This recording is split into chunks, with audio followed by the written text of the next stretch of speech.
হজরত শাহজালাল আন্তর্জাতিক বিমানবন্দরে হারিয়ে যাওয়া প্রায় ২০ লাখ টাকা সমমূল্যের ডলার ফেরত পেয়েছেন সিঙ্গাপুরগামী এক প্রবাসী যাত্রী। পরিচ্ছন্নতাকর্মী সততা ও এভিয়েশন সিকিউরিটি এফসেকের তৎপরতায় অর্থ উদ্ধার করা সম্ভব হয়েছে। সোমবার ১৫ ডিসেম্বর সিভিল এভিয়েশন জনসংযোগ কর্মকর্তা কাউসার মাহমুদ বিষয়টি নিশ্চিত করেন। ঘটনাটি ঘটে গত ৬ ডিসেম্বর। ওই যাত্রী সিঙ্গাপুরে যাওয়ার পথে $১৬,০০০ প্রায় ২০ লাখ টাকা সহ একটি হ্যান্ডব্যাগ হারিয়ে ফেলেন। বিমানে ওঠার পর বিষয়টি বুঝতে পেরে তিনি ইমেইলে এফসেকের সঙ্গে যোগাযোগ করেন।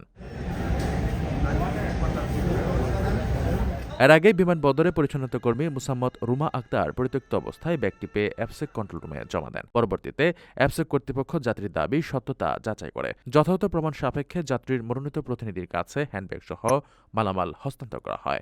এফসেক জানায় যাত্রীদের নিরাপত্তা ও স্বাচ্ছন্দ্য নিশ্চিতে তারা সর্বদা পেশাদারিত্বের সঙ্গে কাজ করে যাচ্ছে।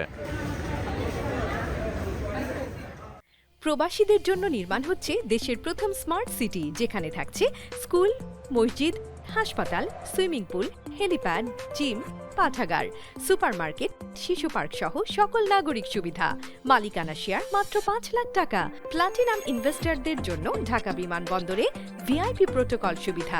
বিস্তারিত জানতে যোগাযোগ করুন স্ক্রিনে দেয়া হোয়াটসঅ্যাপ বা ইমো নাম্বারে।